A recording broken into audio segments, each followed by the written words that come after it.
Stress is the leading cause for premature deaths. Stress is a killer. Well, what is the stress response? Well, imagine that you are sleeping in bed and suddenly you hear someone breaking into your house through the front door. You suspect it's a burglar.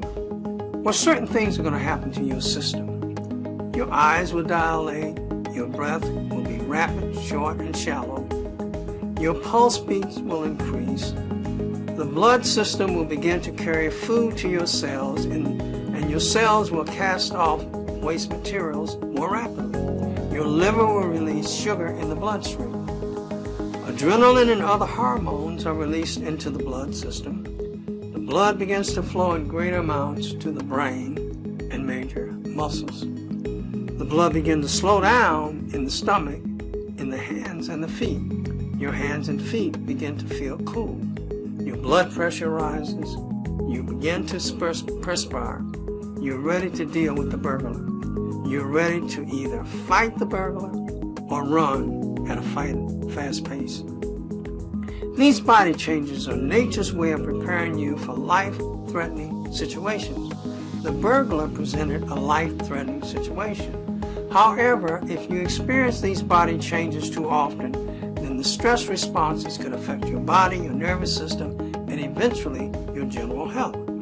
Not all stressful situations are life-threatening. Therefore, you must train your body not to have the life-threatening response to a situation when the situation is not life-threatening. For example, if your mechanic states that repairs on your car cost you $500 and you had expected that the repairs were less than $250. You're on a budget, and coming up with the extra money poses a problem. It is a problem, but it's not a life-threatening situation, and the rise in blood pressure and the rapid heartbeat, etc., is not going to come up with the extra money for the car repairs.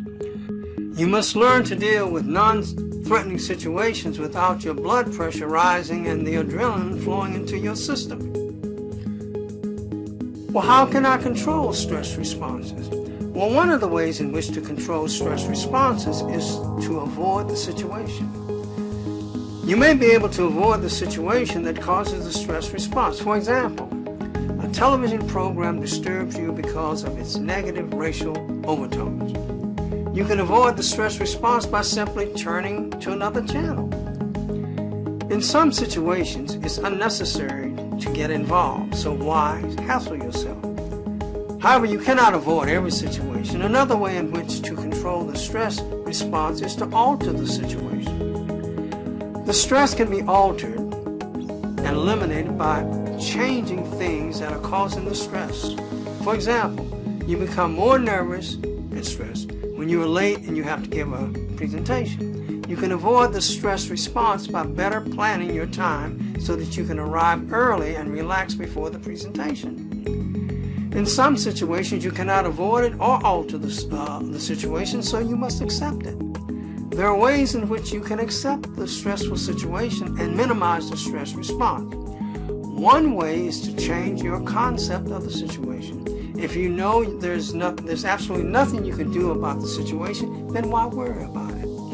Another way in which to accept the stressful situation and minimize the stress response is to build your physical, mental, social, and spiritual resistance. You can build your physical resistance through proper diet, regular exercise, adequate sleep, sunshine, and relaxation exercising. You can build your mental resistance by planning your activities in life, developing some specific goals, and improving self-development and self-growth. You can build your social resistance by strengthening the relationships with your family, establishing friends, and investing in intimate relationships. The most important way to accept stressful situations and minimize the stress response is to build your spiritual resistance. Remember, avoid, alter, and accept situations appropriately to help control stress. May God give you grace and peace.